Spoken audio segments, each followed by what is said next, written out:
Tingnan mo nga naman. Isang hamak na katulong, suot ang kwintas na mas mahal pa sa buong pagkatao mo? Sigaw ng Donya habang tinutulak si Lara sa harap ng mga bisita. Sino ka para magsuot yan? Magnanakaw? Malandi? O baka pareho? Tumawa pang iba. May nagpicture pa habang umiiyak si Lara. Pilit tinahawakan ng kwintas na halos mabigtas na. Pero biglang pumasok si Aldrich. Malamig ang tingin. Natigil ang lahat. Saan mo ba nakuha yung kwintas? Tanong ng Donya. Hindi naman nakapagsalita si Lara. Lumapit si Aldrich, titig na titig sa dalaga. Diyos ko, ikaw pa talaga? Bago ka pa lang sa channel neto, ibang kwento ni Ate Jane, istorya mo, ikwento ko. Huwag kalimutang pindutin ang notification bell at subscribe button.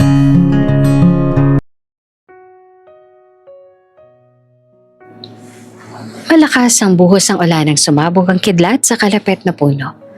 Dahilan para mabuwal ang poste ng kuryente. Kumalabog iyon sa kalsada ng baryo.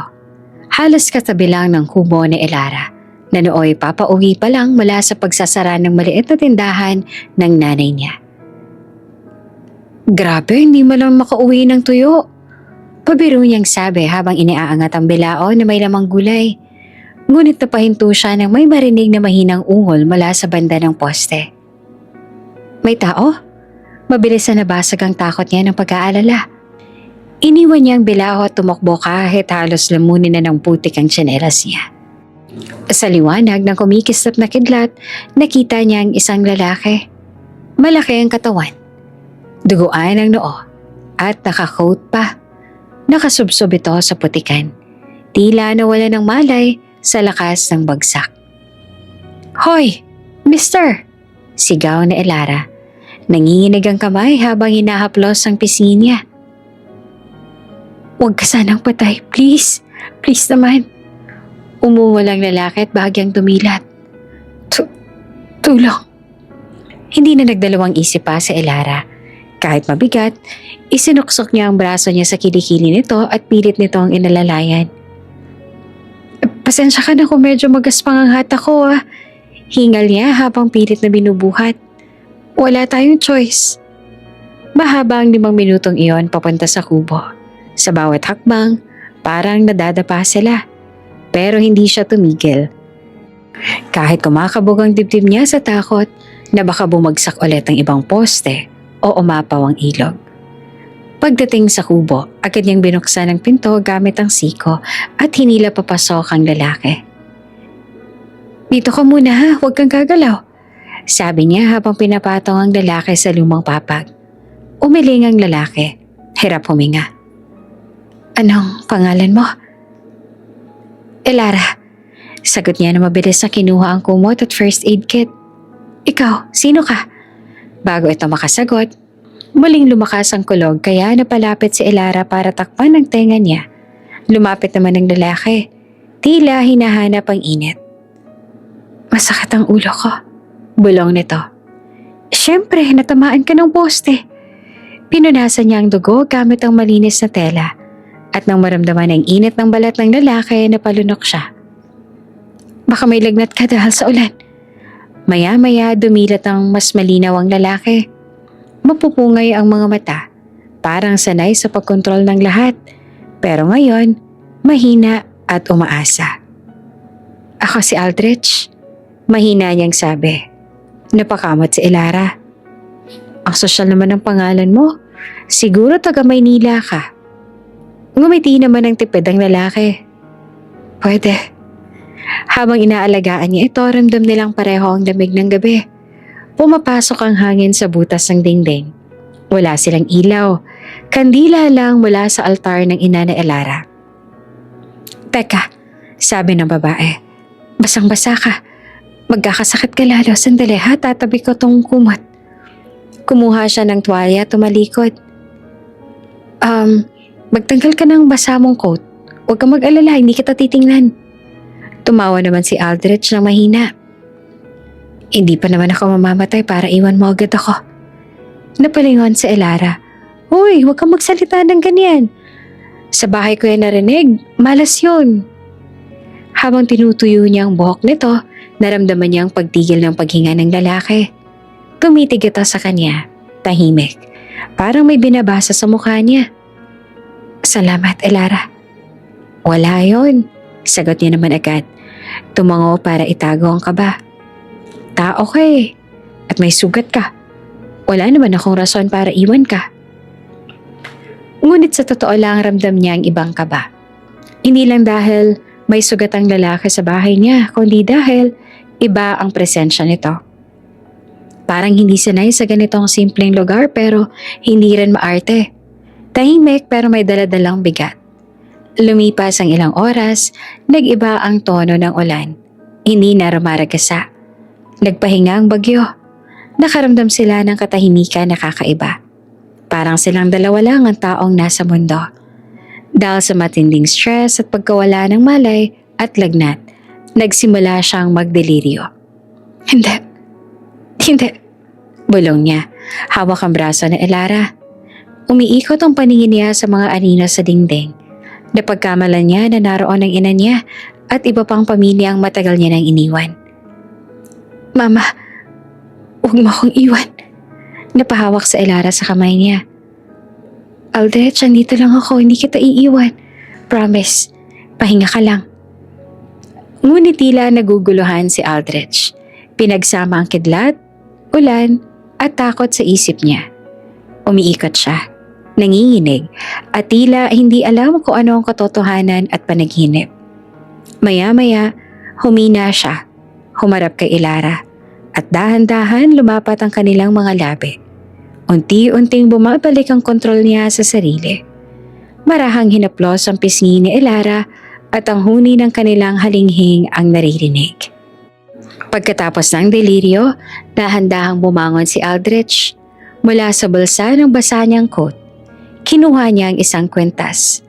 Lumang silver chain na may maliit na pendant. Sa'yo na to, sabi niya na nanginginig pero matatag. Napakunot noo sa Elara. Ha? Bakit? Hindi ko yung tatanggapin. Mahal yan. Pag-aari ito ng mama ko. Sagot niya na dahan-dahang isinuot sa leeg niya. At ibinibigay ko lang to sa taong gusto ko. Natigilan naman si Elara. Napatingin siya sa kanya. Sa seryosong mukha ng lalaking halos mamatay kagabi. Aldrich, hintayin mo ako. Bulong niya. Hahanapin kita. Kahit gaano katagal. Maingay yung ospital nang magising si Aldrich Navarro. Puting kisame, amoy antiseptic, tunog ng monitor. Lahat pamilyar. Pero ang unang salitang lumabas sa bibig niya ay hindi pangalan ng doktor, hindi pangalan ng secretary, hindi kahit pangalan ng kumpanya. Elara, mabilis siyang sinubukang umupo pero sumakit ang sentido niya. Para siyang tinamaan ulit ng poste kagabi. Napahawak siya sa noo habang pilit inaalala kung paano siyang napunta rito. Pumasok ang isang nurse. Sir Navarro, wag po munang gagalaw. Nag-collapse po kayo kahapon dahil sa impact. Luckily, may nakakita sa inyong residente at tumawag ng barangay rescue. Napakunot noo si Aldrich. Residente? Babae ba? Hindi po namin alam sir pagdating po ng rescue, mag-isa na kayong unconscious. Wala pong iniwan na pangalan. Parang may humila sa dibdib niya. May dala ba akong kwentas? Silver chain? May maliit na pendant? Tiningnan siya ng nurse. Wala po kaming nakita sir. Ang laman lang ng bulsa ninyo ay wallet at cellphone sir.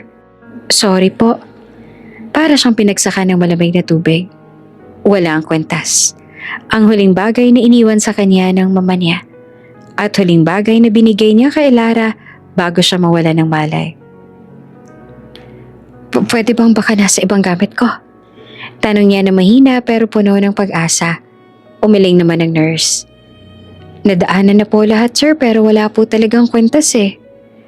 Humigpit ang panga ni Aldrich. Hindi dahil sa kwentas mismo, kundi dahil siya ang naglagay noon sa leeg ni Elara. At kung wala yon, ibig sabihin, nasa babae ito. Ibig sabihin, totoo siya. Hindi yun panaginip. Hindi delusyon dahil sa tama ng poste. Si Elara ay totoo.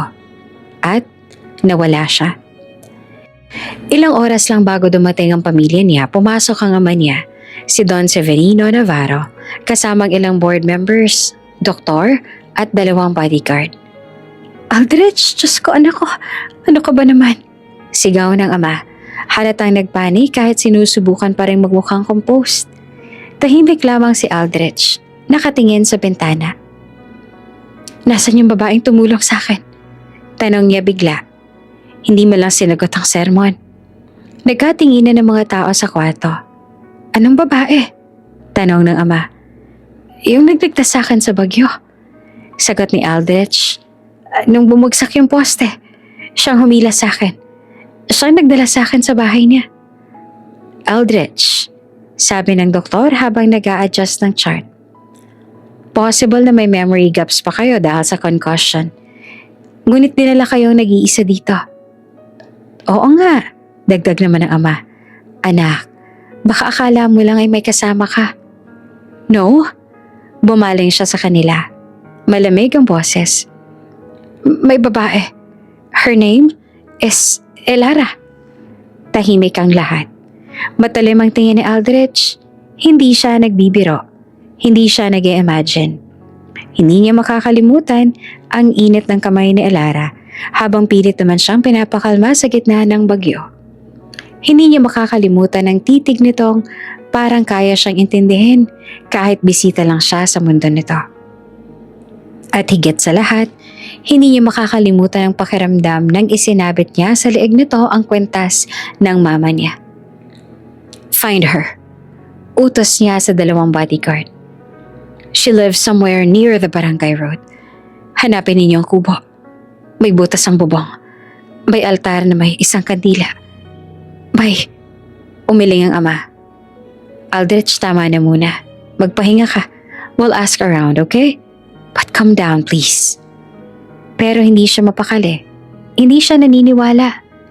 Nang solo niya na ang kwarto, paulit-ulit niyang binabalikan ang huling sandali. Ang pagkapit na Elara sa kamay niya. Ang pagngiti nito. Ang pangakong hindi naman binibigkas ang malakas pero ramdam niya. Hinahanap din kita. Iyon ang naramdaman niyang sinasabi ng mga mata nito. Pero ngayon, wala. Blanco. Tahimik na parang hindi ito kailanman nag-exist. Paglabas niya ng ospital makalipas ang 2 araw, hindi na siya naghintay sa driver o guard. Tumakas siya mula sa VIP exit at kumuha ng taxi. Nakapatulog pa. Dala ang cellphone at sling bag lang. Sa barangay road papuntang San Isidro, sabi niya sa driver. Bilisan mo. Habang bumabiyahe sila, sunod-sunod ang tanong sa ulo niya. Bakit niya iniwan si Aldrich sa ospital? Natatakot ba siya? Bakit hindi nagpakilala sa rescue? At bakit wala na ang kwentas? Ibig sabihin, totoo siya. Gusto niyang maging galit, pero hindi niya magawa. Mas nangingibabaw ang kaba na baka hindi niya ito mahanap muli. Pagdating sa lugar, bumaba siya kahit umaambon pa. Namumutla ang mga tao sa paligid dahil sa nangyaring bagyo. Ang bahay na nawasak, ang puno na natumba. Lumapit siya sa isang matandang babae. Nay, may kilala po ba kayong Elara? May kubo po siyang maliit, malapit po dito. Umiling ang matanda. Marami akong kilalang Elisa, Elvira, Lala. Pero Elara, wala akong narinig na ganyan, iho. Sunod ay nakausap niya ang mga kabataan, mga naglilinis at isang barangay tanod. Lahat, wala. Parang hindi talaga nag-e-exist ang babae. Sigurado po kayo? Tanong niya ulit sa tanod. May nadaanan kayong kubo? Yung manipis ng dingding, may altar sa loob. Wala po sir eh, sagot ng tanod. Na-survey na rin namin ang buong lugar dahil sa pinsala. Wala po talagang ganyang bahay. Napatigil si Aldrich. Hindi pwede. Hindi pwede siyang magkamali siya. Tumakbo siya papunta sa direksyon na naalala niya hanggang sa makita niyang bakas ng lumang estruktura sa lupa. May mga sirang kahoy, may natabunang paso. May peraso ng tela ng kortina at sa gitna ng lahat, may maliit na basag na frame ng larawan. Pinulot niya. Larawan niyo ng isang babae at matandang babae. Magkahawak kamay sa harap ng bukirin. Pero wala itong pangalan. Kung ito ang bahay niya, bulong niya. Bakit parang nalaman ng bagyo ang lahat? Umupo siya sa putik, hawak ang frame. Sa unang pagkakataon, mula pagkabata may naramdaman siyang hindi niya alam kung galit ba o lungkot o takot. Pero tiyak niya, hindi niya kayang tanggapin na dito na nagtatapos ang paghahanap niya. Kinagabihan, bumalik siya sa Maynila. Tahimik, pagod, pero hindi sumusuko. Sa kondo niya, kinuha niya ang isang lumang kahon na pag-aari ng mama niya. May sulat doon. Kapag binigay mo ang kwentas na to, siguraduhin mo ang binibigay mo ang puso mo. Napahawak siya sa dibdib. Tama ka, ma. Bulong niya. Kaya ko siyang hanapin, kahit ilang taon. At sa unang gabing mag-isa muli si Aldrich, may katahimikan na hindi komportable. Parang puwang na siya mismo ang gumawa. Isang gabi lang silang nagkasama ni Elara. Isang gabi sa gitna ng bagyo. Pero may iniwan itong hindi niya mabura. Mula sa gabing iyon, nagsimula ang isang panghabang buhay na takbuhan. Isang lalaki na hindi makalimot at isang babaeng parang wala na hindi na muling nakita. Makalipas ang isang taon, malayo na si Elara sa kanyang maliit na baryo. Ang payak na buhay sa probinsya ay napalitan ng mabilis at magulong lungsod. Dahil sa sunod-sunod na problema, pagkawala ng trabaho ng nanay, utang at pangangailangan, napilitan siyang mangibang lugar para maghanap ng mas maayos na buhay. Habang naglalakad sa makitid na kalye, bitbit ang maliit niyang bag, napapaisip siya. Sana, may trabaho na agad. Hindi ko na kayang umasa sa probinsya. Bulong niya sa sarili. Kahit maraming pagpipilian sa lungsod, tila lahat ay may mataas ang kompetisyon at pakiramdam niya, ang swerte ay tila laging palayo. Pagkalipas ng ilang linggo ng pangangamusta at pagsusumite ng aplikasyon, natanggap siya sa isang simpleng mensahe. Navarro Mansion, bagong katulong. Report bukas 7 a.m. Dress code, simpleng uniforme. Hindi siya makapaniwala. Mansion? Sino kaya ang amo? At bakit kailangan agad mag-report? Ngunit wala siyang ibang pagpipilian. Pinilit niyang huminga ng malalim at hinanda ang sarili. Kinabukasan, bago mag-alas 7, nakatayo na siya sa harap ng malaking bakod ng Navarro Mansion. Napakalaki ng bakuran. May fountain sa gitna at malalapad na bintana. Napabuntong hininga si Elara. Kung ganito pala ang buhay sa Maynila, ibang klase talaga. Pagpasok niya, sinalubong siya ng head housemaid, si Severina. Kilala sa pagiging mahigpit at walang palya sa disiplina. Bagong katulong, yan ang listahan ng mga gagawin mo. Mahigpit niyang sabi habang iniaabot ang notebook at sinusuri ang suot na Elara. Bawal ang palya. Sundin mo lahat ng instruction ko. Naiintindihan mo? Opo, sagot naman ni Elara, bahagyang kinakabahan. Good. Una, linisin mo ang mga sahig at pintana. Ang mga tanim sa garden. Si Tubrick na ang bahala. Huwag kang lalapit sa library o study room hanggang hindi ka pinapa. Tumango si Elara at agad na naglakad sa malawak na koridor. Habang nagwawalis siya, ramdam niya ang bigat ng silid at katahimikan sa mansyon. Para bang may mga mata sa bawat sulok, nakatingin niyon sa kanya. Kahit malaki ang bakuran, parang tahimik na tahimik. Lumipas ang ilang oras habang nag-aayos ang dining room at naglilinis sa mga antigong kagamitan. Napansin niyang may ilang malalaking silid sa dulo ng mansyon na nakasara. Sa bawat pintuan, tila may kakaibang aura. Parang may nagmamasid sa kanya. Nang minsang dumaan siya sa study room, naramdaman niya ang malamig na hangin na pumasok sa butas ng bintana. At muntik na siyang manginig. Ano kayang laman ng silid na yon? Bakit bawal? Bulong niya sa sarili. Ngunit agad niyang sinugpo ang kuryosidad. Hindi siya pwedeng makagawa ng mali sa unang linggo. Sa tanghali, nagdala si Elara ng pagkain para sa mga house staff. Habang nag-uusap sila, narinig niya ang mga bulong ng ibang katulong tungkol sa amo. Ang amo, hindi basta-bastang nakikita. Sabi ni Griselda, ang matandang katulong. Wala pang taon na nakikita ng mga bagong staff. Dagdag pa ni Lorinda, ang tagaluto. Pero daw napaka-pribado niya at kahit simple lang ang mansyon, napakatingkad ng presensya niya kapag lumalabas. Kwento naman ni Tubrick habang nagwawalis ng garden. Napatingin si Elara, bahagyang nanginginig. Hindi niya alam kung bakit biglang tumigil ang kanyang puso sa pagtibok. Pribado? Napakataas ang presensya? Parang may kakaibang misteryo ang taong to. Lumipas ang ilang araw, nasasanay na siya sa routine. Paglilinis, paghahandaan ng pagkain, pag-aalaga sa mga tanim, at pagsunod sa bawat utos ni Severina. Ngunit sa bawat pagkakataon na gumagalaw siya sa mansyon, ramdam niya ang kakaibang tensyon sa paligid.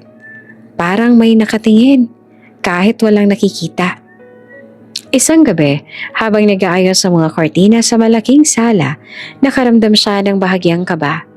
Ang chandelier ay nag-iilaw sa buong silid at ang mga anino ay kumikilos sa dingding. Napapansin niyang may isang pintuan sa dulo ng koridor na tila palaging nakasarado. Hindi niya naman maiwasang magtanong sa sarili.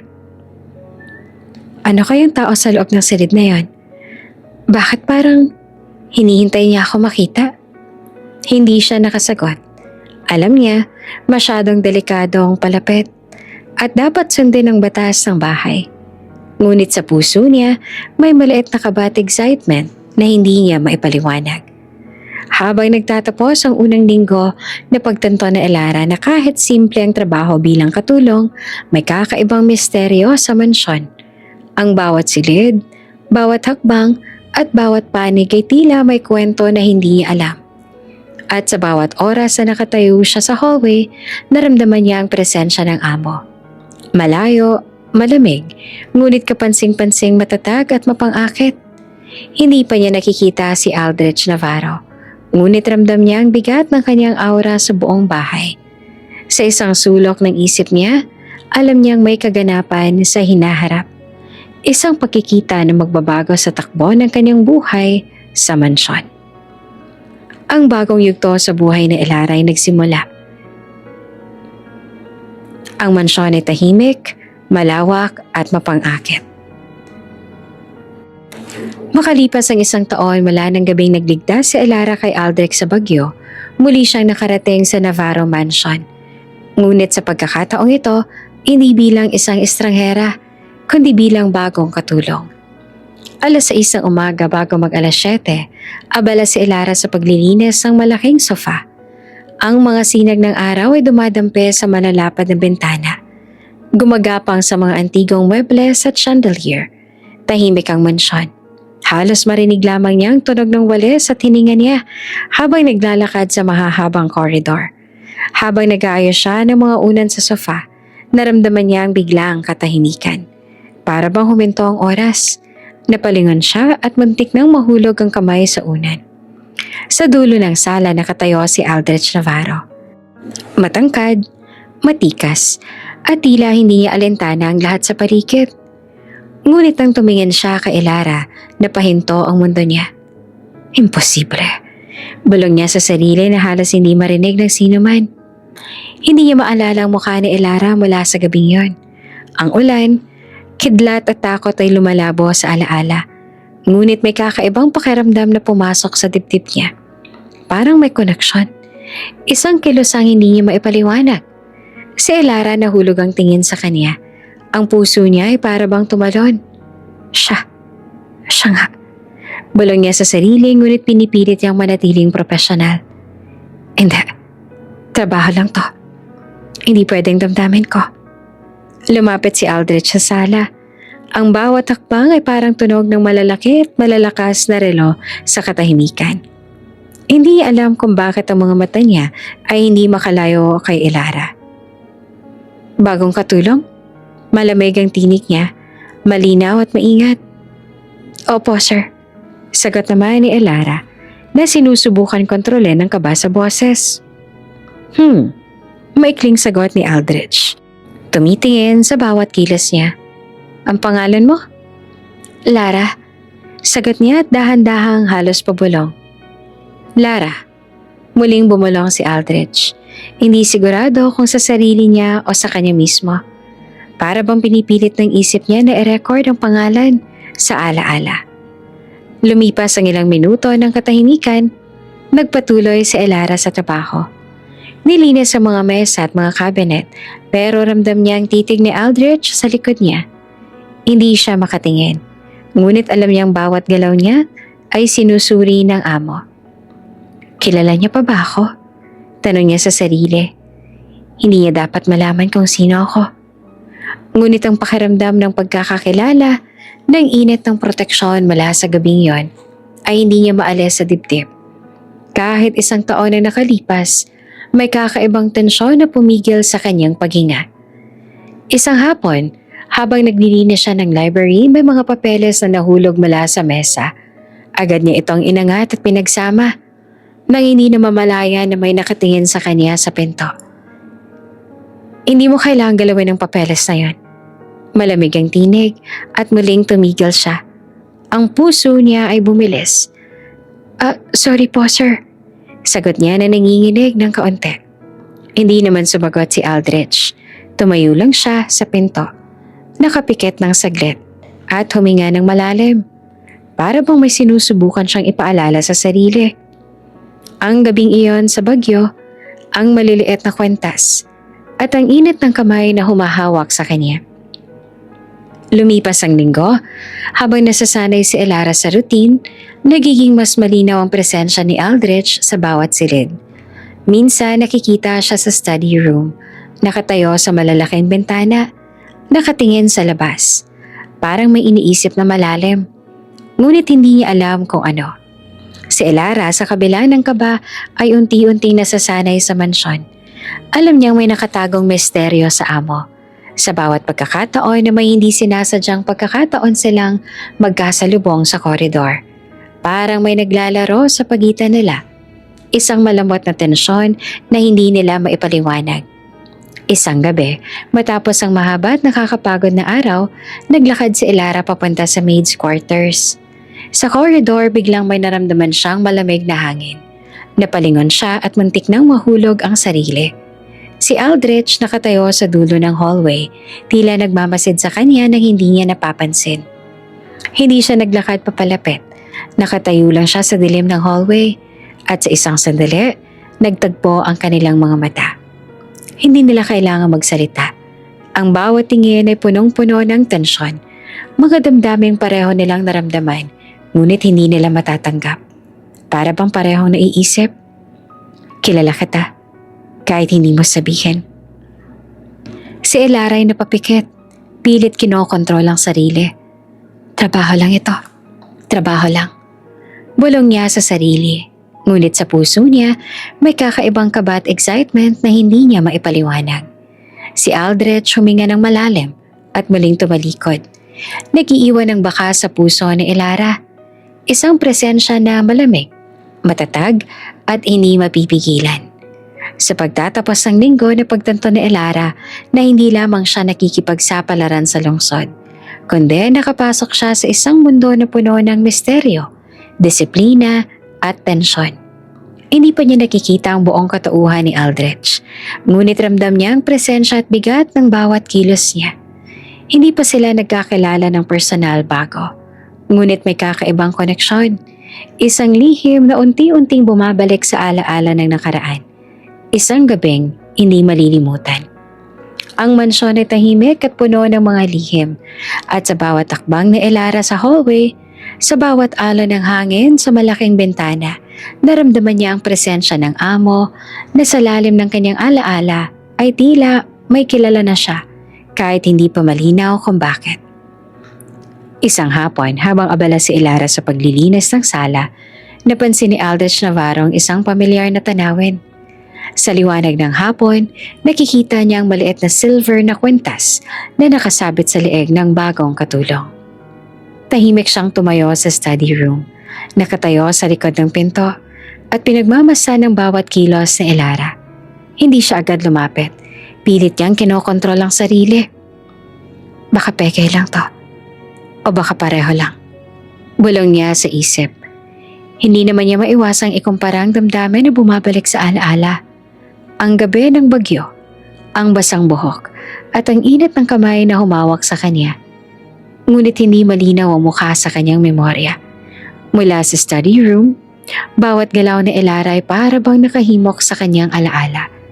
Napapansin niya ang paraan ng pag-aalaga nito sa mga muebles, ang mahinahong pagbukas ng mga kortina, at kahit ang malumanay na tinig habang nakikipag-usap sa iba pang katulong. Para bang parehong boses. Bulong niya. At ang damdamin niya ay naghalo, kakaibang kilig at pag-aalinlangan. Habang nagwawala si Elara sa malawak na sala, napapansin ni Aldrich ang maliit na kilos. Ang paraan ng pag-ikot ng ulo, ang bahagyang pagkorba ng katawan habang bumababa sa hagdan, at ang natural na lambing kapag nakikipag-usap kay Severina. Ibang pakaramdam ko. Parang kilala ko na siya. Ngunit iniwasan ni Elara si Aldrich na aksidenteng makita siya sa study room. Sa halip na lumapit o tumingin, dahan-dahan siyang tumalikod. Patuloy ang trabaho. Ayaw niya akong tignan. Mahina niyang bulong sa sarili. Bakit kaya? Lumipas ang ilang araw at unti-unting sinimula ni Aldrich ang kanyang silent observation. Sa bawat hakbang nakatayo siya sa likod ng pinto. Sa balcony o sa mismong study room, tinutukoy niya ang bawat galaw na Elara. Sinusuri ang bawat ekspresyon na tono ng boses. Napansin niya na kahit simple at tahimik ang dalaga, may kakaibang aura na pumapaligid sa kanya. Parang may lambing at init sa presensya nito na hindi niya natagpuan sa iba pang katulong o kahit sa mga taong nakapaligid sa mansyon. Hindi lang ito coincidence. Bulong niya sa sarili. Hindi pwede. Baka peke lang talagang kwentas. Ngunit kahit iniisip niya na peke, hindi niya maalis sa isip ang kakaibang kilig sa puso niya sa bawat pagkakataon na nakikita niya sa Elara. Isang hapon, habang nag-aayos sa mga libro sa library, narinig niya ang mahinahong bulong ni Elara sa sarili. Trabaho lang ito. Napahinto si Aldrich na parang tinamaan ng salitang iyon. Parang naririnig niya ang gabing iyon sa bagyo. Ang parehong tono ng boses, parehong lambing, parehong tibok ng puso na pilit niyang tinatago. Sa kabila ng kanyang panghihina at pagkagulat, pinilit niyang huwag lumapit. Hindi ko pwedeng ipakita sa sarili ko. Baka nagkakamali lang ako. Bulong niya. Sa loob ng mansyon, bawat sandali na nakikita niya si Elara ay nagdudulot ng halo ng emosyon. Pag-aalinlangan, pagkakakilala at unti-unting pag-uusisa. Napapansin niya ang maliit na detalye. Ang paraan ng pagwawalis ni Elara sa sahig na parang may ritmo na hindi pangkaraniwan. Ang paraan ng pagtimpla ng tsaa o kape para sa ibang katulong. Puno ng lambing at pag-iingat. Ang dahan-dahang pag-aayos ng kanyang buhok tuwing nagtatapos ng trabaho. Parang bawat kilos ay nagbibigay ng clue sa kanya. Ngunit hindi pa rin malinaw ang kabuoang katotohanan. Isang gabi, habang naglalakad si Elara papunta sa maid's quarters, naramdaman ni Aldrich ang kakaibang kaba. Dahan-dahan siyang sumunod sa hallway. Pinapanood ang bawat takbang ng dalaga. Hindi niya alam kung anong pipigil sa kanya. Ang pag-iingat sa misteryo o ang takot na baka mali ang hinala niya. Lumapit siya sa isang sulok ng hallway, tahimik na nagmamasid. Sa bawat paghinga ni Elara, para bang bumabalik ang alaala ng gabing bagyo. Ang basang buhok, ang init ng kamay at ang kwentas na ipinasa niya noon. Ito na ba? Ito na ba ang taong yon? Tanong niya sa sarili. Ngunit kahit ramdam niya ang koneksyon, napapansin niyang may pag-iingat si Elara. Palagi siyang umiiwas sa kanyang tingin. Hindi nagkakaroon ng matagalang eye contact at pinipilit na maging profesional. Napabuntong hininga si Aldrich. Bakit siya umiiwas sa akin? Bulong niya. Hindi ko alam. Baka iniisip niya na paalis siya sa trabaho, masira ang buhay niya. Pero hindi ko rin kayang iwanang hindi ko alamin. Mula sa study room, pinanood niya si Elara hanggang sa mawala ang liwanag sa hallway. Sa puso niya, may halo ng tensyon, curiosity at kakaibang pagkilala. Alam niya na may isang lihim na nag-uugnay sa kanila. Isang bagay na kahit hindi pa malinaw, hindi niya pwedeng kalimutan. Sa pagtatapos ng araw, nakaupo si Aldrich sa kanyang study room. Tinitingnan ang kwenta sa naiisip niyang pareho sa nakita niya noon. Hindi pa malinaw kung tunay na si Elara nga iyon. Ngunit ramdam niya ang dalaga ay hindi ordinaryo at may kakaibang koneksyon na hindi niya maipaliwanag. Habang lumalalim ang gabi, napagpasyahan niyang hindi magpapadala agad sa emosyon. Obserbahan ko muna siya. Walang pagmamadali. Kapag sigurado na ako, saka ako lalapitan. At sa bawat gabing iyon, sa bawat sandali ng pagmamasid, unti-unti siyang nahuhulog sa isang damdamin na matagal niya nang nakalimutan. Isang damdamin na nagsimula sa isang bagyong hindi malilimutan. Pagkalipas ng ilang linggo, mula nang mapansin ni Aldrich ang kakaibang koneksyon kay Elara, hindi niya maiwasang mag-isip ng mas malalim. Ang kwentas, ang boses, ang kilos ng dalaga, lahat ay may pahiwatig na hindi basta ordinaryo ang bagong katulong.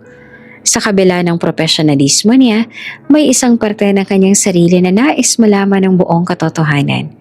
Hindi pwede na lang basta iniwan sa haka-haka, kaya't inutusan niya ang kanyang private investigator. Isang matagal ng kaibigan sa pamilya at maaasahan sa lahat ng lihim. Alamin mo lahat tungkol sa bagong katulong. Simula sa tunay na pangalan niya, pamilya at mga nakaraan. Maikli niyang sabi sa telepono. Malamig ngunit may halong determinasyon. Gusto ko makita ang buong larawan bago gumawa ng desisyon. Ilang araw lang, dumating ang report sa kanyang opisina. Binuksan niya ito at unti-unting binasa. Peke ang pangalan. Nakasulat sa itaas ang pahina. May tinatago siya. Isang lihim sa nakaraan na maaaring makaapekto sa buhay niya sa mansyon. Napabuntong hininga si Aldrich. Tinatago niya sa akin ang kanyang sarili. Hindi ko pwedeng hayaan na ganito lang. Habang nakaupo sa study room, napapaisip siya. Ang bawat galaw nito ay nagbabalik sa alaala. Ang gabing bagyo, ang lamig, ang pag-aalaga ng dalaga, at ang maliit na titig na nag-iwan ng bakas sa puso niya. Kung may tinatago siya, kailangan kong malaman. Bulong niya sa sarili. Pinagmasdan niya si Elara mula sa study room habang nag-aayos sa mga libro. Napansin niya ang bawat kilos, ang dahan-dahang pag-aayos ng mga gamit, ang tahimik na paglalakad sa hallway, at ang pag-iwas sa kanya tuwing may pagkakataon. Bakit siya umiiwas? Tanong niya. Hindi na alam kung sa isip pa lang o sa boses na maririnig ng sarili niya. Hindi ba't may connection tayo? Pero bakit parang nagtatago siya sa akin? Sa loob ng mansyon, nagpatuloy si Elara sa kanyang trabaho. Hindi niya alam na may mata sa likod ng bawat galaw niya. Para siyang sinusubaybayan ngunit hindi niya alam kung sino o bakit. Ang kwenta sa suot niya na sa kanya ay simbolo ng alaala at pangako ay nagbigay sa kanya ng kakaibang lakas at tapang. Ngunit hindi niya maalis ang kaba. Ilang araw matapos ang report, nagpasya si Aldrich na hindi pwedeng basang maghintay. Hindi niya alam kung ano ang lihim na Elara, ngunit ramdam niya na may koneksyon sa gabing iyon. Kailangan kong alamin ang buong katotohanan bago masira ang anumang pagkakataon na maaaring magbukas. Bulong niya sa sarili. Pinuntahan siya ni Severina sa kusina. May alam ka ba tungkol sa bagong katulong? Tunay bang pangalan niya? Tanong niya na maingat ngunit diretso. Si Severina ay nakatayo sa harap niya at bahagyang napatingin. Sir, Lara po nakalagay sa resume niya at may napapansin po akong kakaiba. Parang palagi umiiwas siya sa pakikipag-usap sa amin. Lalo na sa pinagmulan niya at sa pamilya niya. Napatingin si Aldrich, napabuntong hininga. I see. Kailangan kong maging mas maingat. Isang gabi naglakad si Aldrich sa hallway. Tahimik na nagmamasid kay Elara habang naglilinis naman siya ng sala. Ang kanyang isip ay puno ng tanong. Bakit iniba mong pangalan mo? Bakit peke yung nakalagay sa resume? Ano bang talagang tinatago niya sa akin? Napansin niya ang malumanay na boses ng dalaga habang nakikipag-usap sa ibang katulong. Para bang may familiarity sa tono, isang init na hindi niya malilimutan. Sa kabila ng kanyang pagdududa, ramdam niya ang pangangailangan na protektahan siya. Hindi niya alam kung bakit, ngunit kahit may tanong at duda, may bahagi ng puso niya na hindi niya kayang iwan ng dalaga sa gulo o panganib. Ilang araw pagkatapos, dumating ang mga mas detalyadong report mula sa investigator. May impormasyon tungkol sa pamilya ni Elara, dating tirahan at mga pangyayari bago siya dumating sa lungsod. Napagtanto ni Aldrich na may mga dahilan kung bakit napilitan si Elara na gumamit ng ibang pangalan at magtago. Napabuntong hininga siya. Kaya pala, hindi basta-basta. Lahat ng ginagawa niya ay para sa proteksyon. At hindi niya basta-bastang isa sa publiko ang sarili niya. Ngunit hindi niya alam may dahilan. Hindi nito napawi ang curiosity at tensyon sa pagitan nila. Napagtanto niya na hindi pwedeng basta-basta makalimutan ang gabing iyon sa bagyo at ang koneksyon na naramdaman niya sa dalaga. Bilang desisyon, napagpasyahan ni Aldrich na hindi na muna ipakilala at pakita ang alam niya kay Elara. Unti-unting alamin ang buong katotohanan at hintayin ang tamang pagkakataon para lapitan ang dalaga. Hindi ko siya pwedeng pilitin. Kailangan kong hintayin ang tamang oras. Bulong niya sa sarili habang pinagmamasdan si Elara mula sa study room. Sa kabilang banda, patuloy lang si Elara sa kanyang trabaho. Tahimik, propesyonal at walang alam na may pagmamasid sa kanya. Ngunit kahit hindi niya alam, bawat kilos niya ay sinusuri, binabantayan at iniintindi ni Aldrich. Sa loob ng ilang linggo, unti-unting lumilinaw sa isip ni Aldrich ang katotohanan. May tinatagong nakaraan sa Elara, may kwento siya, at may koneksyon sa gabing bagyo. Isang lihim na unti-unting sisibol sa pagitan nila. Ngunit sa ngayon, walang pagmamadali. Iyon ang desisyon niya. Sa bawat hakbang ni Elara sa mansyon, sa bawat galaw at boses niya, unti-unti nang bumabalik ang puso ni Aldrich, ang alaala, at ang pagnanais na malaman ang buong katotohanan. Tahimik ang umaga sa Navarro Mansion, ngunit sa loob ng silid ni Doña Eleanor, nag-uumapaw ang tensyon. Verna, sinabi mo sa akin na malandi raw ang bagong katulong? Tanong ng matikas at istrikto ang ina ni Aldrich. Malamig ang tinig. Kilala siya sa pagiging mahigpit at hindi basta-basta ang nagpapadala sa chismis. Opo, Doña Eleanor. Sagot ng anak na si Verena. Halatang may halong selos at inggit. Kanina po kasi parang iniikot niyang mata sa paligid. Parang may kalokohan siya ginagawa. Napabuntong hininga si Doña Eleanor. Ang mga batang to. Palaging may gustong imbestigahan o iintriga para pansariling interes. Ngunit ayos lang. Tatawagin natin ang bagong katulong para linawin. Dahan-dahan pumasok sa Elara at may daladalang tray ng tsaa. Ramdam niya ang tensyon sa hangin at bahagyang nangihilig ang puso. Magandang umaga po, Doña Eleanor. Bati niya at maingat at tahimik. Hindi naman agad sumagot si Doña Eleanor. Tumitig lang siya. Halatang nag-isip. Lara, sabi sa akin ni Verna na parang may hindi maganda sa asal mo. Maliwanag ba ang katotohanan, dalaga? Napatingin naman si Elara sa sahig. Dahan-dahan itong yumuko. Hindi po, ginagawa ko lang po ang trabaho ko ng maayos. Wala naman po akong ginawang mali. Biglang pumasok si Aldrich. Naka-blazer. Ang bawat hakbang ay tila tunog ng malalakas na relo sa katahimikan ng silid. Ang kanyang mga mata ay tumutok kay Elara. Ramdam ang tensyon sa paligid. Anong sinabi tungkol sa kanya, ma? Malamig ngunit malinaw na tanong ni Aldrich. Tumigil ang lahat sa paligid. Ramdam ang bigat ng kanyang presensya. Anak, sinabi sa akin ni Verna na malandi raw siya. Dapat ay aalisin na ang dalaga. Sagot ni Doña Eleanor, halatang naguguluhan sa bigat ng paninindigan ng anak. Tumango naman si Aldrich sa sarili at tumingin kay Elara. Ramdam ang kakaibang kaba at tensyon sa kanyang dibdib. Ngunit hindi niya tinanggal ang titig. Hindi totoo yan. Maikli niyang sabi, tumigil ang lahat sa paligid. Si Lara ay profesional. Ginagawa niya ang trabaho niya ng maayos. Kaya kung may chismis man, huwag niyo itong paniwalaan ng basta-basta. Napatingin si Doña Eleanor sa anak. Halatang nagulat sa bigat ng paninindigan nito. Aldrich, sigurado ka ba? Dalaga lang siya at bagong katulong pa lamang pero sinasabi mo ng ganito? Tumango si Aldrich. Hindi bumitaw sa titig kay Elara. Sigurado ako, ma. At hindi ako magpapadala sa chismis o inggit ng sino man. Ang trabaho niya ay malinaw. At kung may papasok na panghuhusga, dapat nakabatay sa katotohanan at hindi haka-haka.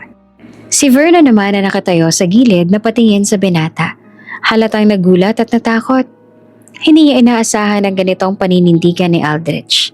Malakas, matikas at walang palya. Lara, huwag ka mag-aalala. Bulong niya sa dalaga habang lumalapit ng kaunti. Hindi kita hahayang ipagkanulo ng kahit sino dito. Napangiti si Elara ng bahagya. Ramdam ang laki ng proteksyon mula kay Aldrich. Kahit medyo nanginginig pa rin siya, may pakaramdam ng seguridad sa tabi ng lalaki. Tumayo si Doña Eleanor. Hinalikan ng kanyang labi. Napansin ko, may paninindigan ka. Anak, kung sa tingin mo ay tama ang ginagawa mo, hindi ko ipagkakait ang opinyon mo. Ngunit tandaan mo, sa mansyon na to, may panuntunan. Lahat ay dapat igalang at walang manggagalaw ng hindi nararapat. Tumango naman si Aldrich. Naiintindihan ko, ma. Ngunit ito ang tamang desisyon. Hindi ko hahayaan ang sino man na malagay sa alanganin si Lara nang dahil sa inggit o maling akala. Pagkatapos ng maikling katahimikan, tumayo si Elara at maingat na yumuko. Salamat po, sir. Mahinang sabi niya. Halatang nanginginig pa rin ang boses. Ngunit ramdam niya ang kalakasan at proteksyon mula kay Aldrich. Si Aldrich naman nakatayo sa harap niya, bahagyang ngumiti ng tipid. Wala kang dapat ipag-alala. Gagawin ko ang lahat para protektahan ka sa mansyon na to. Napangiti naman si Elara. Kahit bahagya lang, para bang may matatag na pader na bumabalot sa kanya mula sa anumang panganib. Isang pader na nagmumula sa taong hindi niya lubos na maintindihan. Ngunit ramdam niya ang alaga. Habang lumalabas sila sa silid, napansin ni Aldrich si Verna na nakatitig sa kanya. Sana, may natutunan ka. Malamig ang sabi. Huwag mo nang pagsamantalahan ang kapwa. Lahat ay may karapatan at respeto, lalo na sa trabaho. Napalingon si Verna, humarap kay Doña Eleanor at bahagyang napahiya. Hindi niya inaasahan ang ganitong paninindigan mula kay Aldrich. Malakas, matikas at walang palya. Paglabas ng silid, naglakad si Elara sa hallway. Tahimik habang iniisip ang nangyari.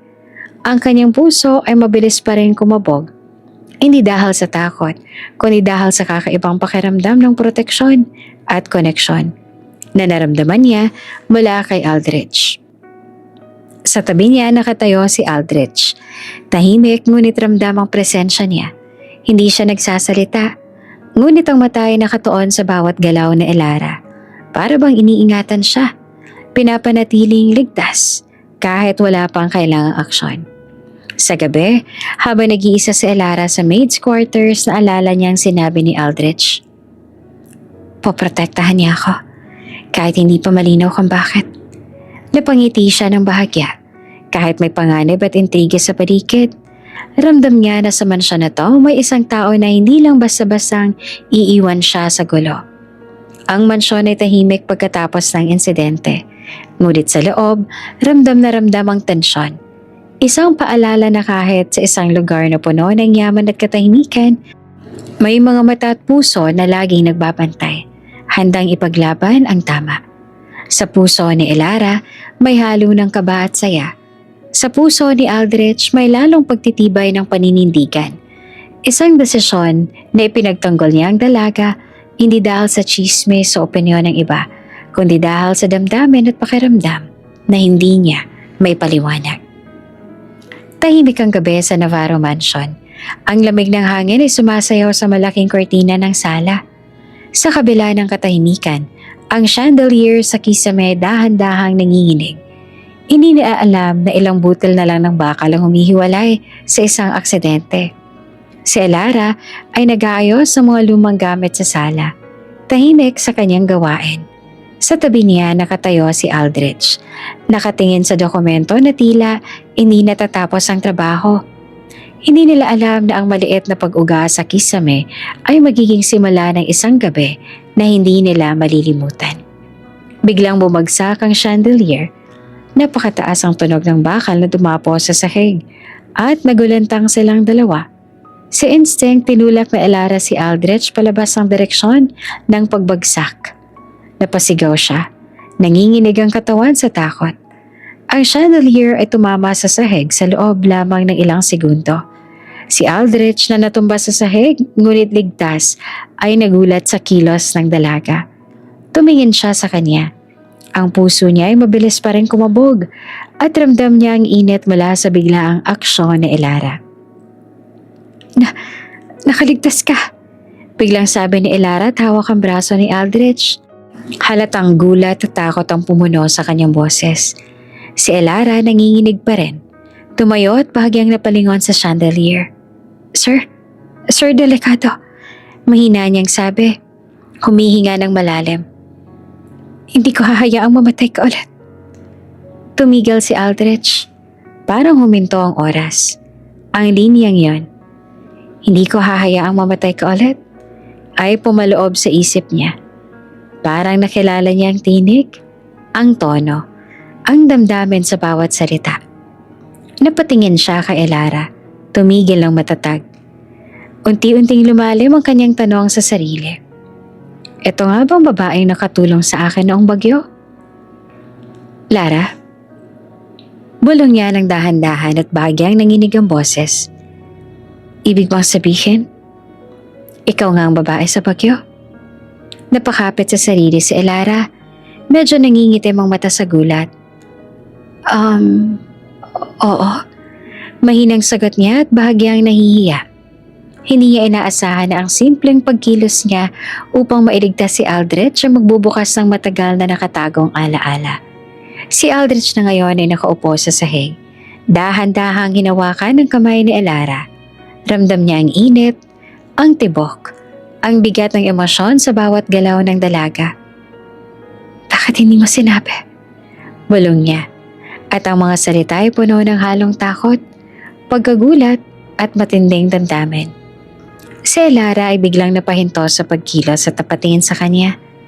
Sir, hindi ko rin po inakala na mauuwi sa ganitong gabi at magkikita po tayo sa ganitong paraan. Ngunit ramdam niya ang tensyon sa pagitan nila. Isang halo ng kaba, excitement at kakaibang koneksyon na parang may matagal na silang pinagsaluhan ngunit hindi pa alam. Tumayo si Aldrich at dahan-dahang humarap kay Elara. Naaalala ko ang gabi ng bagyo. At ngayon, ikaw ang nasa harap ko. Hindi ko maisip na nandito ka talaga. At totoo ka sa tabi ko. Akala ko imagination ko lang ang gabi ng bagyo. Napangiti naman si Elara at bahagyang nahihiya. Sir, hindi ko nga rin po maintindihan basta instinct ko lang po na tulungan kayo. Si Aldrich naman hindi makapaniwala sa sarili. Parang bumalik sa alaala niya ang bawat detalye ng bagyo. Ang ulan, ang takot, ang init ng kamay na humawak sa kanya at ang dami ng puso na nagsabi sa kanya na hindi siya iiwan. Naalala mo ba ang kwintas? Tanong ni Aldrich at dahan-dahang inilapit ang kamay sa kanyang dibdib. Ang ibinigay ko sa'yo ng gabing yan. Napatingin sa Elara sa maliit na pendant na kumikinang sa liwanag ng chandelier. Oo sir, naiintindihan ko po. Iningatan ko po ito. Tumango naman si Aldrich. Iyon ang dahilan kung bakit Hindi kita makalimutan. Hindi kita hahayaan na mawalang muli. Dumampi ang kanyang init ng damdamin ni Aldrich. Hindi niya na ito maipaliwanag. Ang takot, ang kaba, ang damdaming unti-unting lumalalim. Nakakatakot po. Ang dami po na nangyari. Bulong ni Elara. Pero salamat po, sir, sa lahat. Ngunit bago pa man siya makapagpatuloy, dahan-dahang hinawakan ni Aldrich ang kanyang braso. Hindi ko hahayaang masaktan ka ko ulit. Hindi sa harap ko. Hindi kailanman. Napatingin si Elara sa kanyang mata. Sa sandaling iyon, ramdam nila ang bigat ng nakaraan, ng pangako at ng bagong simula. Para bang ang aksidente ng chandelier ay nagbukas ng isang pinto. Isang pinto na magpapaalala sa kanila ng gabi nang hindi malilimutan. Sa labas ng sala, bumagsak ang ulan sa bintana. Ngunit sa loob, ang hangin ay punong-puno ng tensyon, emosyon at hindi maipaliwanag na koneksyon. Tahimik ang sala ng Navarro Mansion. Ang mga ilaw mula sa chandelier ay nagbigay ng malambot na liwanag at ang ulan sa labas ay patuloy na humahampas sa bintana. Si Elara ay nakatayo sa gilid ng sala, bahagyang nakayuko, hawak ang kanyang tray. Si Aldrich ay kaharap sa kanya. Ang mga mata ay puno ng emosyon, halo ng pagkagulat, pag-aalala at matinding damdamin. Elara, simula ni Aldrich ang dahan-dahan, tila nangangailangan ng katotohanan sa bawat salita. Hindi ko maalis sa isip ko ang nangyari kagabi. Ang aksidente, ang sinabi mo. Napalingon si Elara sa kanya, nangingitim ang mga mata. Sir, hindi po tayo magka-level. Hindi po ako nararapat sa inyo. Mahinang sabi niya, may halong kaba at pagtanggi. Tumayo si Aldrich ng mas malapit. Pinipigil ang sarili na hindi sumigaw sa emosyon. Elara, hindi ito tungkol sa level o estado. Tungkol ito sa kung sino ka at kung paano mo ko iniligtas noon. Napalingon si Elara, bahagyang napangiti, ngunit nanginginig pa rin ang mga kamay niya. Sir, hindi ko po kayo kilala ng ganap at hindi po ako handa.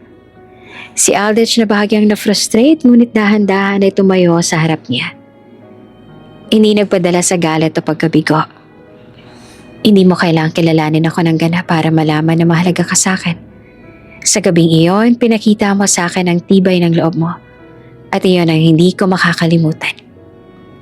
Napatingin si Elara sa sahig. Humihinga ng malalim. Sir, basta nararamdaman ko lang. Parang may dapat akong gawin sa sarili ko bago ko kayo maharap.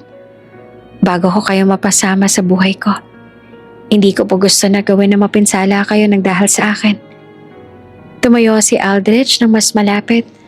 Ang tingin ay nakatuon sa kanya. Tahimik ngunit puno ng intensyon. Elara, wala akong pakialam sa nakaraan mo o sa estado mo o sa sinasabi ng iba. Ang mahalaga lang sa akin na ikaw ay narito. Buhay at ligtas. Hindi kita hahayaang mawalang muli. Napangiti naman si Elara, ngunit napalingon sa gilid. Ang damdamin sa puso niya ay halo-halo. Takot, kaba, kakaibang init sa dibdib. Sir, hindi ko po kayang harapin pa ang nangyayari ngayon. Alam ko po na hindi ako karapat-dapat sa inyo. Si Aldrich ay bagya namang napapuntong hininga, ngunit hindi bumitaw. Kung ganun man, sisimulan natin sa maliit. Hindi kailangan ng matinding hakbang. Isa lang ang gusto ko. Huwag mong kalimutan ang gabing iyan. Huwag mong kalimutan na may isang tao dito na handang ipaglaban ka, kahit hindi mo pa kayang tanggapin. Napatingin si Elara sa kanya, ramdam ang tende ng intensyon sa bawat titig ni Aldrich. Parang may bagay na kilala niya sa ilalim ng kanyang puso, ngunit hindi niya kayang aminin. Sir, baka mas mabuti kung lalayo na muna ako. Baka masaktan lang kayo dahil sa akin. Masaktan? Sagot ni Aldrich. Ang tinig ay mababa ngunit puno ng emosyon. Elara, sa gabing iyon nakita ko ang tapang mo. Kung may masasaktan man, ako ang pipiliing harapin iyon. At hindi ikaw. Hindi kita hahayaang mawala ulit. Hindi dahil sa aksidente, kundi dahil sa sarili mong pangamba. Napahinto si Elara, bahagyang napangiti at napatingin sa kanya. Ang init ng kanyang tinig at tingin ay tumagos sa puso niya. Isang damdamin na matagal nang nakatago sa ilalim ng pang-araw-araw na gawain at trabaho. Ngunit sa kabila ng init na iyon, ramdam niya ang takot. Sir, hindi pa po ako handa. Hindi pa po, pero salamat po. Sa gabing iyon, hindi ko po malilimutan. Si Aldrich dahan-dahang ngumiti, tila may halo ng lungkot at pag-asa. Hindi mo kailangang gawin to para sa akin. Basta wag mo lang kalimutan. Isang araw, sana handa ka na. Hanggang sa araw na yon, magiging ligtas ka sa tabi ko. Kahit patahimik lang ang presensya ko. Si Elara ay bahagyang napatingin sa kanya. Ramdam ang tibok ng puso niya sa bawat salita. Hindi niya alam kung paanong iaayos ang damdamin. Ngunit may isang bagay na malinaw. Ang presensya ni Aldrich ay hindi lang basta proteksyon. Ito ay unti-unting muling nagbuhay sa damdamin niya. Isang koneksyon na hindi niya matanggihan. Ang gabi ay tahimik, ngunit puno ng emosyon. Ang ulan sa labas ay humahampas pa rin sa bintana. Parang musika na sumasabay sa tibok ng puso nila. Sa kabila ng pag-iwas at pag-aalinlangan ni Elara, ramdam ni Aldrich ang unti-unting pagbabalik ng koneksyon nila. Hindi nila kailangan ng maraming salita. Isang tingin, isang halimuyak ng damdamin. Sapat na para muling mabuo ang alaala ng gabi ng bagyo. Si Aldrich ay tumayo sa tabi niya. Tahimik ngunit ramdam ang bigat ng kanyang proteksyon. Salamat din sa iyo, Elara. Sa tapang mo at sa isang araw na handa ka. Magiging mas malakas pa ang ating kwento. Ang gabi ay dahan-dahang lumipas, ngunit sa puso ng dalawa may bagong simula. Ang koneksyon nila ay muling nabuhay. Hindi pa handa para sa kompletong pagtanggap, ngunit sapat upang magsimula ang panibagong kabanata sa buhay nila. Kinaumagahan, tahimik ang opisina ni Aldrich sa Navarro Mansion. Ang hangin ay mabigat at puno ng tensyon. Nakaupo siya sa harap ng malaking mesa. Hawak ang report mula sa private investigator. Si Elara naman ay nakatayo sa harap niya. Nangingitim ang mga mata. Ramdam ang kaba sa bawat segundo. Elara, pasensya ka na kasi pinaimbestigahan kita. Simula ni Aldrich na dahan-dahan. Ang boses ay may halo ng pag-aalala at paninindigan. Ano to? Anong sekreto mo na hindi mo pa sinasabi? Huminga naman ng malalim si Elara. Ang mga kamay niya ay naglalaro sa dulo ng apron. Sir, hindi ko po sinasadya. At hindi ko po alam kung paano sasabihin sa inyo. Tumayo naman si Aldrich at dahan-dahan lumapit sa kanya. Elara, huwag kang matakot. Ano man ito, hindi kita iiwan. Anong tinatago mo? Napatingin si Elara sa sahig. Nangingitim ang mga mata. Sir, may isa po akong tinatago. Higit pa sa pangalan ko. Higit pa sa nakaraan ko. Tumigil si Aldrich sa harapan. Ang mga mata ay nakatuon sa kanya. Puno ng katanungan at damdamin. Ano yon, Elara? Napaluha si Elara at bahagyang nangitim ang mata. Sir, nagdadalang tao po ako mula sa gabing yan. Nung aksidente, yung may nangyari po sa atin, may anak po tayo. Biglang huminto ang mundo sa paligid ni Aldrich. Ramdam niya ang bigat sa dibdib. Isang halo ng pagkagulat, responsibilidad at emosyon na hindi niya maipaliwanag. Ibig mong sabihin, ikaw? May anak tayo na nagmula sa nangyari sa gabing yun? Bulong niya na halos hindi makapaniwala sa sariling naririnig. Tumango si Elara. Nangingitim ang mata habang nanginginig. Opo, sir. Hindi ko po alam kung paano sasabihin sa inyo. Noong una kitang makita dito, natakot po ako. At hindi ko po alam kung paano ko hahanapin. Lalo pat nalaman ko na langit ka. lupa ko dito sa mansyon. Ang pamilya ninyo makapangyarihan. Si Aldrich ay huminga ng malalim. Tumayo siya sa harap niya. Hawak ang mga kamay ni Elara ng dahan-dahan. Elara, hindi mo kasalanan ang nangyari. At hindi mo kailangang harapin ito na mag-isa. Kung may bata man, ako ang bahala. Napalingon si Elara. Ang puso ay mabilis ang tibok. Sir, hindi ko po alam kung paano haharapin ang lahat. Baka masyado po kayong maapektuhan. Tumango si Aldrich. Ang boses ay mababa ngunit puno ng determinasyon. Hindi ako maapektuhan ng masama. Ang mahalaga, buhay ka, ligtas ka, at may anak tayo na dapat pangalagaan. Ako ang bahala sa inyo. Hindi ka nag-iisa. Napaluha si Elara. Ramdam niya ang init ng kamay ni Aldrich at ang tibok ng puso ng lalaki ay bumagay sa bawat galaw niya. Sir, natatakot po ako. Hindi ko po alam kung paano haharapin ang lahat ng to. Bulong niya na nangingitim ang mga mata. Huwag kang matakot, sagot ni Aldrich. Dahan-dahan itong umiti. Hindi mo kailangang harapin ito na mag-isa. Sa bawat akbang, sa bawat sandali, narito ako. At kahit ano pang mangyari, hindi kita iiwan. Tahimik ang silid. Ngunit ramdam ang init ng damdamin sa pagitan nila. Hindi nila kailangan ng maraming salita. Isang tingin, isang hawak ng kamay, sapat na para ipakita ang pangako at proteksyon. Ang gabi ay tahimik. Ngunit ramdam nila ang simula ng panibagong yugto ng buhay nila. Ang lihim na matagal ng tinago ay ngayon lang nabunyag. Ngunit sa halip na maging dahilan ng takot, ito ay naging simula ng mas malalim na koneksyon at pangako sa isa't isa. Si Elara ay huminga ng malalim. Ramdam ang tibok ng puso ni Aldrich sa bawat galaw niya. Ang mansyon ay tahimik sa paligid.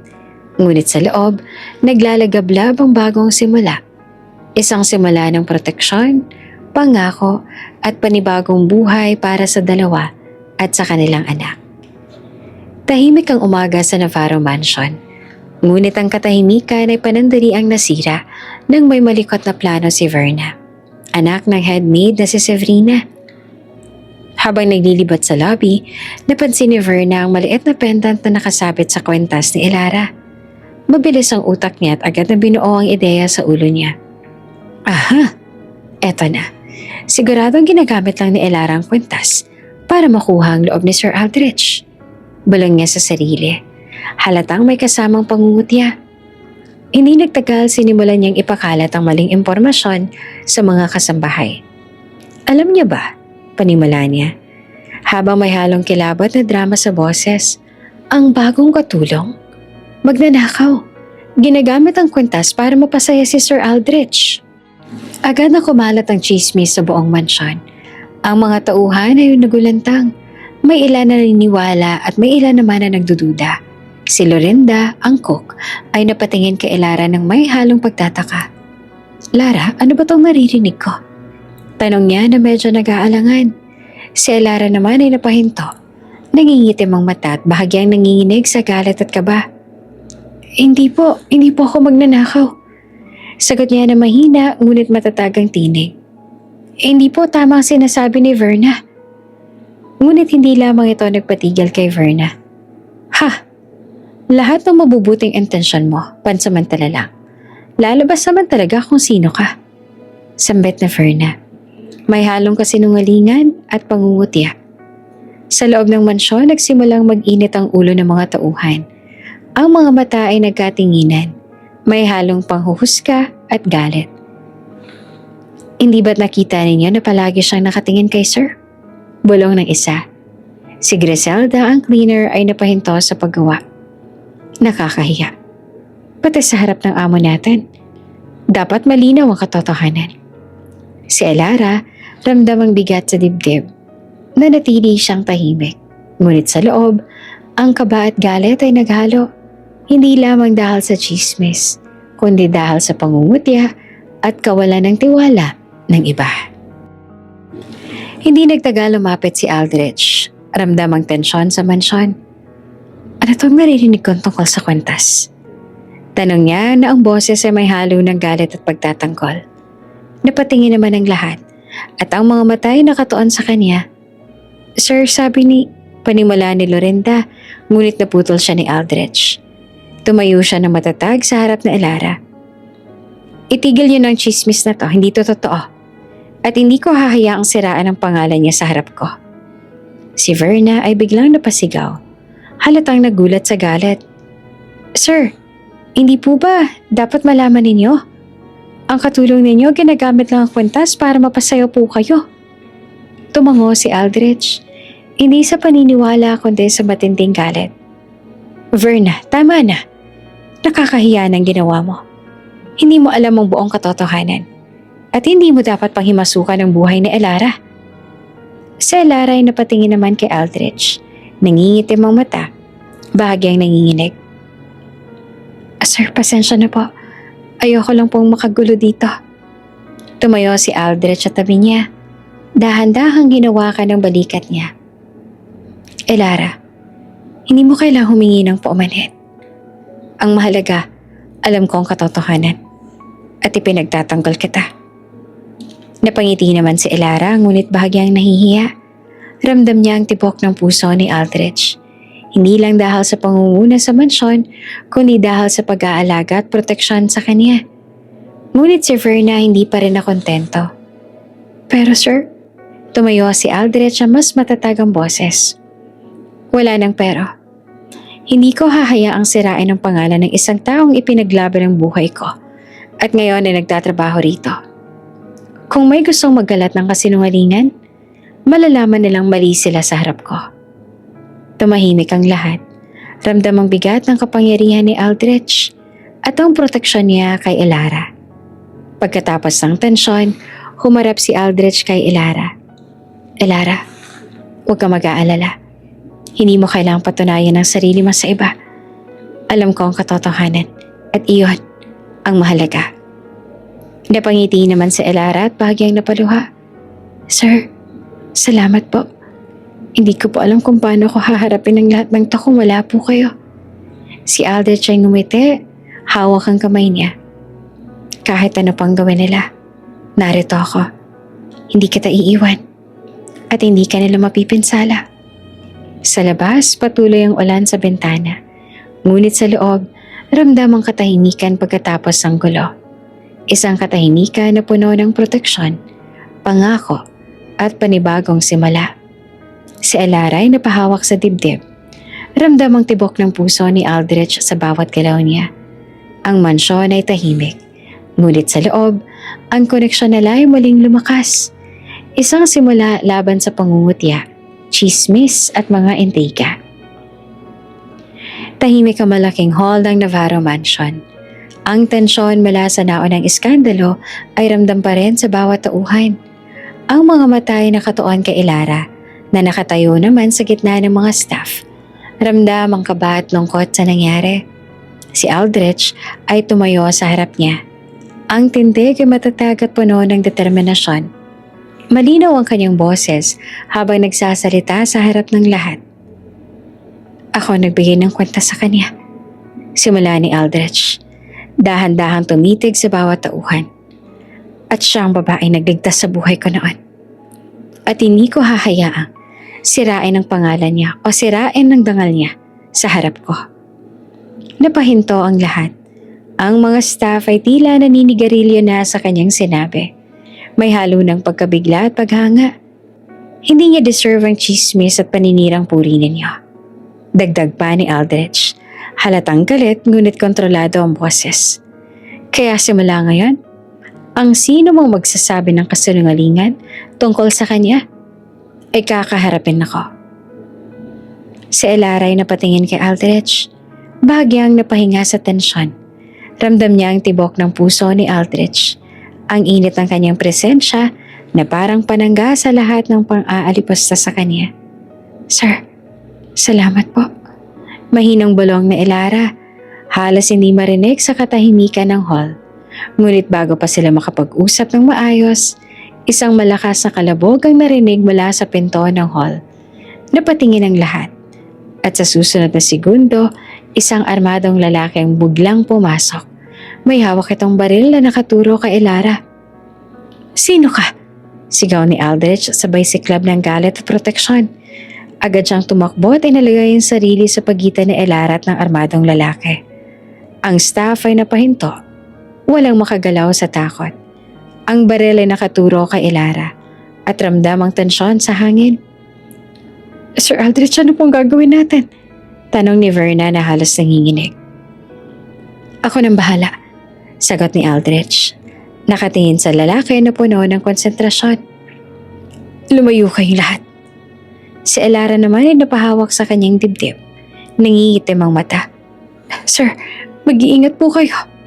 Tumayo si Aldrich, matatag at walang takot. "Hindi kita iiwan, Elara. Hindi ngayon. At hindi kita hahayaang masaktan." Mabilis siyang kumilos. Hawak ang braso ng lalaki at pinilit patigilin ang kanyang kilos. Nagkaroon ng maikling pisikal na laban at ramdam ni Aldrich ang bigat ng banta sa bawat segundo. "Hindi mo magagawang saktan si Elara," sigaw ni Aldrich. Halatang puno ng galit at determinasyon. "Layuan mo siya ngayon." Ang armadong lalaki ay nagulat at sa tindi at bilis ni Aldrich, ngunit hindi siya sumuko agad. Ang braso ay parang nagbabanta pa rin sa direksyon ni Elara. Agad na kumilos si Aldrich. Pinilit na pabagsakin ng baril mula sa kamay ng lalaki. Sa parehong segundo, tumulong na si Tobrick, ang tahimik na gardener, at tumulong na nakontrole ng lalaki. Sa loob ng ilang segundo, napigilan nila ang banta at nahulog ang baril sa sahig. Si Elara naman, napahinga at halos maiyak. "Sir, salamat po. Hindi ko po alam kung paano mangyayari kung wala po kayo." Si Aldrich naman ay tumayo, nagbuntong hininga. Ngunit nakatingin kay Elara ng may tindi at init sa mata. "Hindi mo kailangan matakot, Elara. Hanggang huling hininga ko, hindi kita iiwan. Hindi kita hahayaang masaktan ng sino man." Napatingin naman si Elara, ramdam ang tibok ng puso niya. Ang init ng proteksyon at pagmamahal sa presensya ni Aldrich. Ang lahat ay nanahimik. Ramdam ang bigat ng salita ni Aldrich at ang respeto sa kanyang determinasyon ay lumakas. Si Verna naman ay napahinto. Napangiti lang ng mali at ramdam ang pagkatalo sa kanyang panlilinlang. Hindi niya maharap ang titig ni Aldrich. Isang titig ng galit, proteksyon at paninindigan. Sa labas, patuloy ang ulan sa bintana. Ngunit sa loob, ramdam nila ang init ng proteksyon at panibagong simula. Ang relasyon nila ay hindi pa romantically open. Ngunit ramdam na ang koneksyon, isang simula laban sa intriga, panganib at hindi inaasahang banta sa kanilang mundo. Tahimik ang opisina ni Aldrich sa Navarro Mansion. Ngunit ramdam ang bigat ng tensyon. Nakaupo siya sa harap ng table. Hawak ang bagong report mula sa private investigator. Habang si Elara naman, o sa pagkakataong ito ay tinatawag na Lara, ay nakatayo sa tabi. Tahimik at nangingitim ang mga mata. "Sir, hindi ko po alam kung paano ko sasabihin to." Bulong ni Elara at halatang kinakabahan at may haluring takot. Tumango si Aldrich. Ang mata ay nakatuon sa kanya. Dahan-dahang huminga. "Elara, kahit ano pang nangyayari sa buhay mo ngayon, gusto kong malaman ng buong katotohanan. At hindi ko hahayaang may bagay kang itago sa akin, lalo pat may nagbabanta sa'yo." Huminga ng malalim sa Lara. "Sir, inaba ko ang pangalan nang pumasok ako dito. Sa probinsya ho, ako ho'y si Elara. Ngunit may nagbabantang tao sa akin kaya kinailangan ko pong lumayo at magtrabaho sa Maynila para maging ligtas. Pinalitan ko po ang pangalan ko para hindi nila ako mahanap." Tumango si Aldrich. "Nagbabanta? Sino naman nagbabanta sa'yo, Elara?" Napatingin si Lara sa sahig. Nangingitim ang mga mata. "Sir, ang taong tinatakasan ko ho ay ang tiyuhin ko po. Siya pong sumira sa pamilya namin sa probinsya. Gusto niyang agawin ang lupa ng aming pamilya at sirain ang buhay namin. Kaya po ako lumayo. At kailangan ko pong magtago." Si Aldrich ay tumayo. Ang boses ay mababa ngunit puno ng determinasyon. Kaya pala, hindi mo gusto na may makaalam ang nakaraan mo. Kaya pala, hindi ka agad nag-open up sa akin. Tumango si Lara. Opo, sir. Natatakot po ako na kung malaman nila, lalo nilang gagawin ng masama sa pamilya ko, at sa akin, at sa anak ko. Kaya pinili ko magtago dito at magtrabaho bilang katulong para hindi nila ako mahagilap. Huminga si Aldrich ng malalim at ang mata'y kumislap sa galit at proteksyon. Huwag kang mag-alala, Elara. Hanggang sa huling hininga ko, hindi kita hahayaang mapinsala ng sino man. Kung ang tiyuhin mo ay may balak, haharapin ko siya at hindi ka mag-iisa sa laban na to. Napaluha si Lara. Sir, hindi ko po alam kung paano ko haharapin ang lahat kung wala po kayo. Natatakot po ako. Tumayo si Aldrich at dahan-dahang lumapit sa kanya. Hindi mo kailangang matakot. Sa bawat hakbang, sa bawat oras, narito ako. At kahit ano pang mangyari, hindi kita iiwan. Ang mahalaga, ligtas ka. At alam ko ang buong katotohanan ngayon. Habang nag-uusap sila, ramdam ni Lara ang tibok ng puso ni Aldrich. Ang init ng kanyang presensya ay parang proteksyon sa bawat galaw niya. Salamat. Salamat sa lahat. Bulong niya. Tumango naman si Aldrich, hawak ang braso niya ng dahan-dahan. Ano man ang hamon, sabay nating haharapin. At sa oras na handa ka, ipapakita ko sa iyo ang buong proteksyon at pangako ko bilang tao. Nagmamalasakit sa iyo. Sa parehong sandali, ramdam nila ang bigat ng nakaraan ni Elara. Ang tiyuhin niya ay isang banta. At ang bawat desisyon niya sa nakaraan ay para lamang protektahan ang sarili at ang pamilya niya. Ngunit sa presensya ni Aldrich, naramdaman niya ang kaibahan. Hindi siya nag-iisa. Tahimik ang gabi sa mansyon. Ngunit ang bawat sulok ay ramdam ng tensyon. Si Elara ay pinalipat ni Aldrich sa pribadong wing ng bahay. Isang lugar na bihira niyang gamitin at halos wala na ang ibang staff. Sir, hindi naman po ako karapat-dapat sa ganitong pagtrato. Mahina at nangingitim ang mata ni Elara. Sobra na pong ginagawa ninyo para sa akin. Tumayo naman si Aldrich sa harap niya. Dahan-dahang hawak ang kanyang kamay. Elara, hindi mo kailangang sabihin karapat-dapat o hindi. Basta alam ko ang katotohanan at yun ang mahalaga. Hanggang ligtas ka, nandito ako. Habang pinapahinga siya sa pribadong wing, ramdam niya ang katahimikan, nakakaiba. Walang ingay ng staff, walang palakasan ng anak ng headmaid, walang intriga sa paligid. Ngunit sa kabilang banda, lumawak ang intriga sa labas. Sa boardroom ng Navarro Holdings, ang mga board members ay nagtipon upang talakayin ang kaganapan sa mansyon. Bakit nga ba pinoprotektahan ng CEO ang isang simpleng katulong? Tanong ni Mr. Santiago, isa sa matagal na ang board member. Alam nyo, hindi ito normal.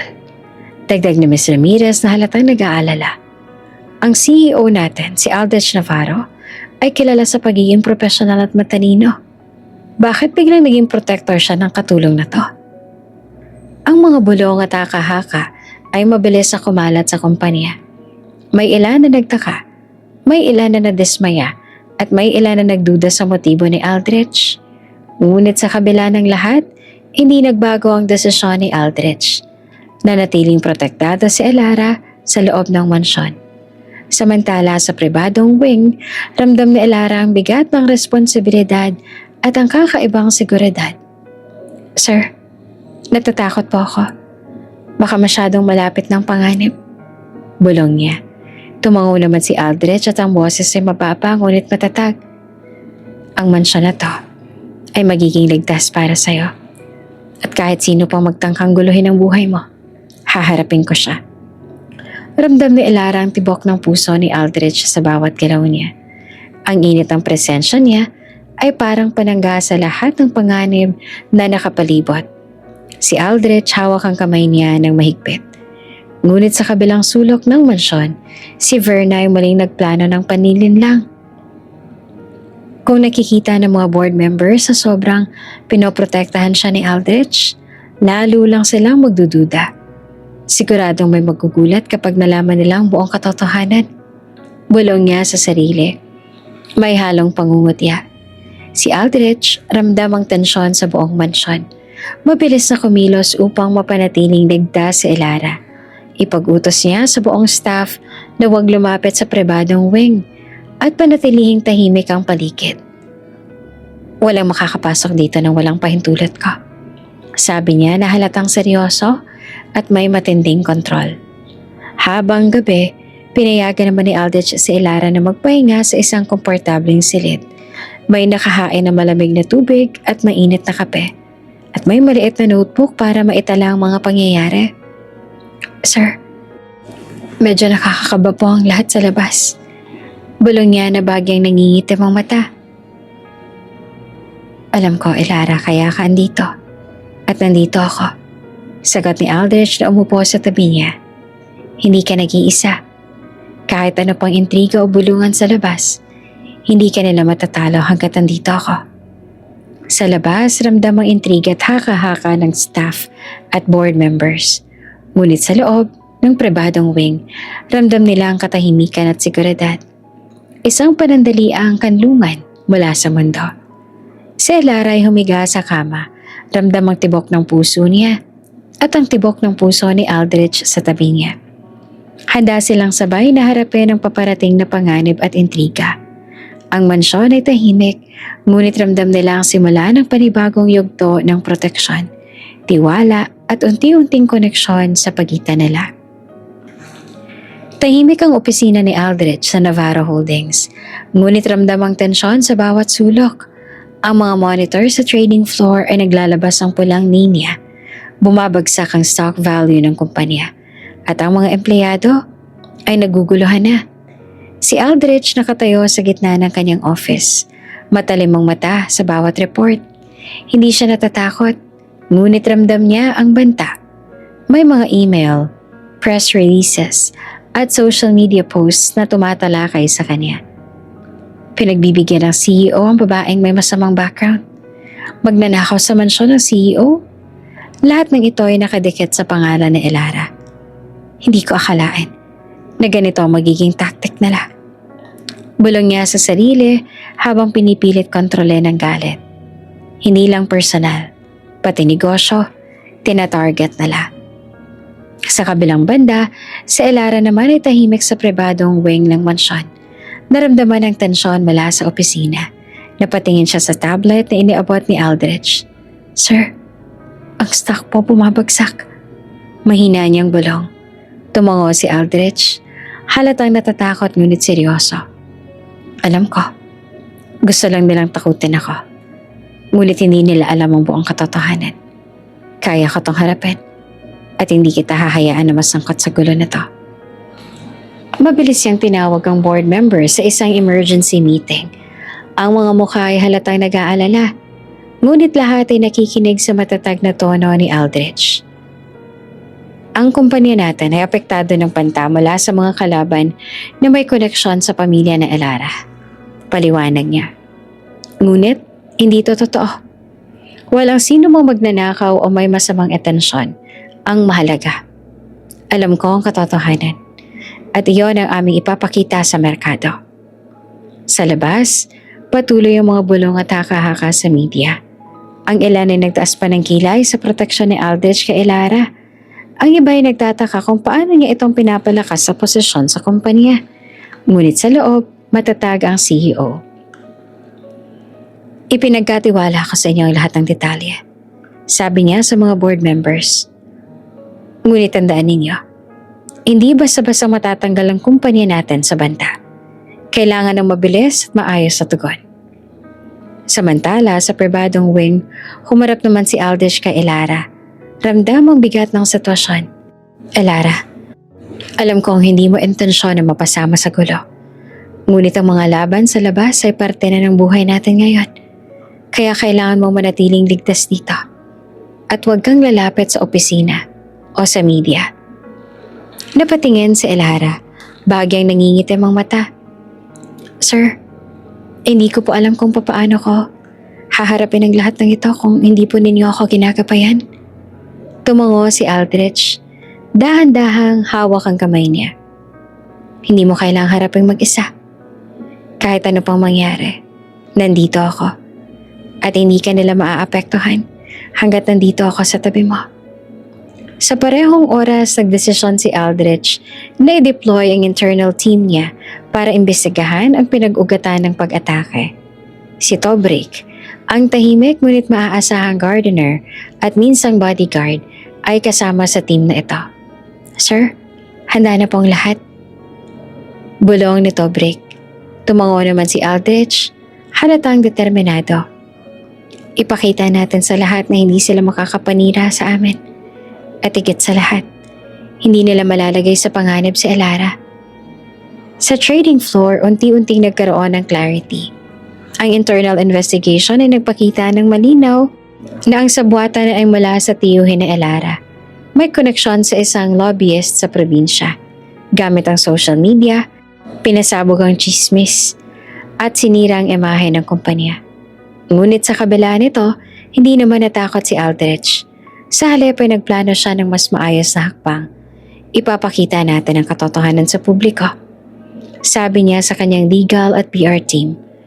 At habang pinapakita natin ito, hindi tayo magpapadala sa takot o paninira. Si Elara, habang nasa tabi niya ay bahagyang napahawak sa kanyang ulo. Ramdam ang bagong buhay na dala niya at ang tibok ng puso ni Aldrich sa tabi niya. Sir, nakakatakot po ang lahat. Pero ramdam ko po ang suporta ninyo. Bulong niya. Sa loob ng mansyon, ramdam ang katahimikan at proteksyon sa kabila ng kaguluhan sa labas. Ang bawat hakbang ay may halong plano, proteksyon at determinasyon ni Aldrich. Hindi pa romantically open ang relasyon nila ni Elara, ngunit ramdam na ang koneksyon. Isang simula ng panibagong yugto, laban sa intriga, paninira at panganib na dala ng pamilya ni Elara. Tahimik ang gabi, ngunit ramdam ang bigat ng kawalan. Si Elara ay tahimik na nag-e-empake ng damit at ang mga dokumento niya sa Manila. Ramdam niya ang bawat tibok ng puso, puno ng pangungulila, takot at determinasyon. Hindi niya kaya na patuloy na mapanganib si Aldrich dahil sa kanyang presensya. Ang bawat galaw niya sa mansyon ay nagdudulot ng banta sa CEO at sa kumpanya. Kaya kahit na masakit, alam niyang kailangan niyang lumayo. Bago umalis, inilagay niya ang maliit na kahon sa tabi ng kama ni Aldrich. Sa loob nito, ang kwentas ng ina ni Aldrich. Isang bagay na simbolo ng kanilang unang pagkikita. At isang sulat na halos basang-basa dahil sa luha niya. Bumukas si Aldrich ang pinto ng wing at napansin ang kahon. Elara, tawag niya na nanginginig ang boses sa halo ng pag-aalala. Ngunit wala siyang nakita. Ang sulat lang ang naiwan. Nakasulat sa malinaw ngunit nangingitim na tinta. Huwag mo na akong hanapin para din sa'yo ang lahat ng sakripisyong to. Simula ng gabing yon, alam kong hindi ka na mawawala sa puso ko. Mahal kita, Aldrich. Tumigil naman si Aldrich. Ang puso niya ay kumabog ng malakas. Napalunok siya at ramdam ang bigat ng bawat salita. At ang katotohanan, si Elara na matagal niyang hinanap ay kusa nang nagdesisyon na iwan siya para sa kanyang proteksyon. Sa loob ng mansyon, tahimik ang gabi. Ramdam ni Aldrich ang lungkot, ngunit mas ramdam niya ang galit sa sitwasyon. Hindi ko hahayaang mawala ka sa buhay ko ng ganito. Bulong niya, nakatingin sa sulat at sa kwentas. Ramdam niya ang bawat alaala. Ang gabing bagyo, ang mga sandali sa mansyon, at ang bawat tibok ng puso nila. Alam niya hindi niya pwedeng basta na lang hayaan si Elara na iwan siya. Samantala, sa labas naman ng mansyon, si Elara ay tumakbo sa madilim na kalye. Ang ulan ng nakaraang gabi ay humupa. Ngunit ramdam niya pa rin ang lamig ng hangin at ang pangulila sa puso niya. Napaupo siya sa gilid ng kalsada. Aldrich, kahit na mahal kita, hindi ko pwedeng ilagay ka sa alanganin dahil lang sa akin. Bulong niya sa sarili. Halos pumutok ang luha sa mata niya. Ngunit pinilit niyang lumaban sa emosyon. Sa sumunod na umaga, si Aldrich ay nagising nang wala na si Elara. Agad niyang tinawag ang staff, ngunit wala silang alam. Ang kwintas at ang sulat ang tanging bakas. "Nasaan ka na, Elara?" Sigaw niya na halatang galit at nag-aalala. Sino nakakaalam kung nasan siya ngayon? Tumango ang headmaid na si Verna. Halatang natatakot sa titig ni Sir Aldrich. "Sir, wala po kaming ideya na hindi nga namin alam na umalis siya." Bumuntong hininga naman si Aldrich at dahan-dahan niyang binasa ang bawat linya. Ang mga salita ni Elara ay parang mga dagok sa puso niya, ngunit ramdam niya rin ang kabutihang loob, ang sakripisyo at pag-iingat niya. Sa loob ng kanyang opisina, tumayo si Aldrich sa bintana. Nakatingin sa lungsod ng Maynila, ramdam niya ang kawalan. Ngunit alam niyang may dahilan sa Elara. Ngunit sa kabila ng lahat, alam niya rin sa puso niya, hindi siya magpapatalo sa sitwasyon. "Hindi kita hayaang mawala, Elara." Bulong niya halos nakasimangot. Ngunit puno ng determinasyon. "Ano man ang gawin mo, hahanapin kita. At hindi na ako papayag na muling iwanan mo." Si Elara, habang naglalakad sa madilim na kalsada, ramdam ang bigat ng desisyon niya. Ngunit sa puso niya, alam niyang tama ito. Para protektahan si Aldrich, para protektahan ang kanilang magiging pamilya. Ngunit sa bawat takbang, ramdam niya rin ang lungkot at pangungulila. "Kung mahal mo ako, hahanapin mo rin ako balang araw." Bulong niya habang pinipilit panatilihing matatag ang sarili. Sa mansyon, patuloy ang galit, determinasyon at pangungulila ni Aldrich. Ang kwintas ay hawak niya ng mahigpit sa kamay, parang may dalang pangako. Ang sulat ay nakalagay sa mesa, ngunit ramdam niya ang presensya ni Elara. Parang hindi siya iniwan sa puso niya. Ang gabi at araw ay lumipas, ngunit isang bagay lang malinaw. Nagsimula ang bagong yugto ng kanilang kwento. Isang paghihiwalay na puno ng sakripisyo, proteksyon at pangako. Mahigit ilang araw nang walang balita si Aldrich tungkol kay Elara. Simula nang umalis ito, hindi na siya mapakali. Iisa lang ang tumatakbo sa isip niya. Hanapin siya kahit saan. Hindi siya pumasok sa opisina. Hindi rin siya natulog ng maayos. Sumasakit ang ulo niya sa kakahanap sa CCTV, listahan ng bus terminals at mga report ng private investigator niya. Pero wala.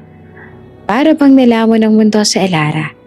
Kaya naman nang sumapit ang gabi at umulan ng bahagya, nagpa siyang lumabas. Kailangan ko siyang makita. Bulong niya habang minamaneho ang sasakyan palabas ng mansyon. Pagod na pagod ang katawan niya. Mabigat ang mata at ang isip ay puno ng kaba. Ilang oras na siyang umiikot sa Maynila. Sinusuyod ang mga eskinita at terminal. Pero sa sobrang pagod, unti-unting lumabo ang paningin niya. Hindi ako pwedeng huminto. Bulong niya habang kumakabog ang dibdib. Ilang segundo lang ang kailangan para mangyari ang lahat. Isang malakas na blag ang bumulaga sa highway. Sumalpok ang kotse niya sa barrier. Tumilapon ang makina at nag-spark ang ilaw. Nagkalat ang basag na salamin sa kalsada at ang katawan ni Aldrich ay natulak sa manibela. Nawalan siya ng malay bago pa bumukas ang airbag. Kinabukasan, bumungad sa buong bansa ang headline. CEO Aldrich Navarro nasa kritikal na lagay matapos ang malagim na aksidente. At sa isang maliit na inuupahang kwarto sa Sampaloc, hawak ni Elara ang cellphone habang nanginginig ang daliri. Hindi siya nakahinga, hindi siya nakagalaw. Aldrich, hindi niya na tinapos ang balita. Tumakbo agad siya palabas. Kahit basa ng ulan ng kalsada, kahit hindi niya alam kung paano makakarating agad sa ospital. Sumakay siya sa pinakaunang taxi na nadaanan niya. Kuya, sa Navarro Medical Center po. Bilisan niyo, please. Pagdating niya doon, puno ng reporters ang labas. May guards na nagbabantay. May umiiyak na empleyado ng Navarro Holdings. At may paparazzi na hindi siya pinapansin. Hindi siya nag-atubiling pumasok. Pagpasok niya sa emergency area, sinalubong siya ng puting ilaw at amoy ng alkohol. Nanginginig ang tuhod niya habang lumalapit sa nurse station. Miss, si Aldrich Navarro, kamusta po siya? Halos hindi niya masabi habang kumakapal ang luha sa mata. Tiningnan siya ng nurse. Kayo po? Hindi sana siya sasagot. Pero nang makita niyang parang katapusan na ng mundo para sa sarili niya kung hindi niya masabi. Kaibigan, bulong niya. Please, kailangan ko lang malaman. Huminga ng malalim ang nurse. Nasa ICU po siya. Nagkaroon po ng internal bleeding. Marami. Kailangan niya po ng dugong pang type at kakaunti lang ang available. Ano pong blood type? Tanong ni Elara. Type O po na rare combination, kaya nahirapan kami. At type O positive ako. Putol niya agad. Test niyo na ako ngayon din, please. Nagulat naman ang staff sa mabilis na sagot niya. Hindi na sila nagtanong pa. Dinala siya sa room, kinausap at tinusukan ng needle para sa test. At ilang minuto lang, tumakbong pabalik ang nurse. Miss, match po kayo. Wala na siyang inaksaya pang sandali. Pumikit siya habang dinudugtungan ng dugo niya sa machine. Ramdam niya ang lamig sa braso. Ngunit mas malakas ang kabang nasa dibdib niya. Aldrich, sana maramdaman mo na nandito ako. Bulong niya. Habang nagdodonate siya, hindi niya mapigilang umiyak. Lahat ng dahilan kung bakit siya lumayo para protektahan ito. Para ilayo sa panganib.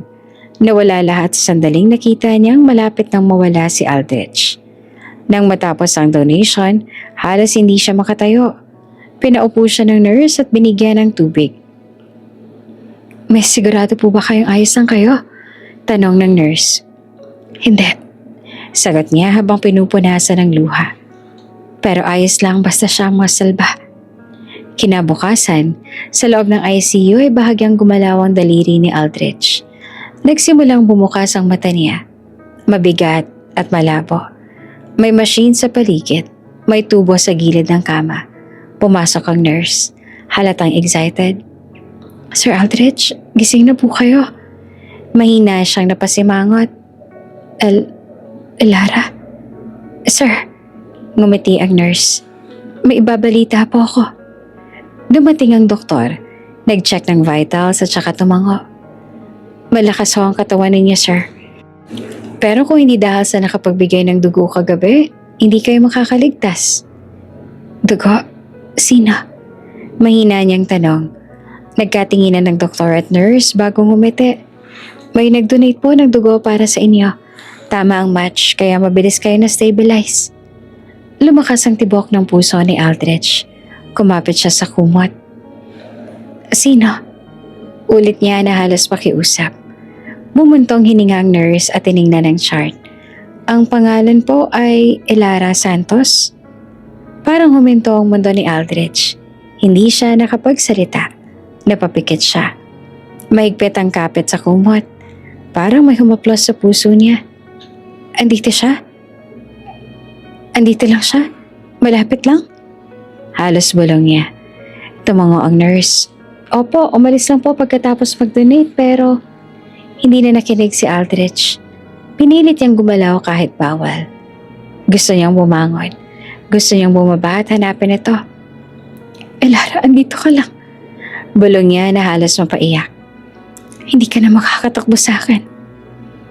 Paglabas ni Aldrich ng ospital, ganap ng magaling at agad siyang sinalubong ng tawag mula sa investigator niya. Sir, urgent. Aalis na po si Miss Elara. Nakabook na po siya papuntang Iloilo, nasa Pierna.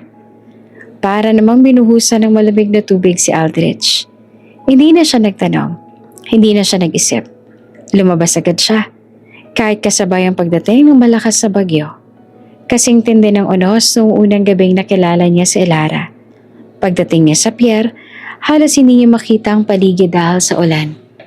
Mahaba ang pila ng mga pasahero ng barkong pamprobinsya. Mga tao ay nagmamadali, nagtatakbuhan, nagtatago sa kapote. At doon sa gitna ng liwanag mula sa isang kumikislap na poste, nakita niya si Elara.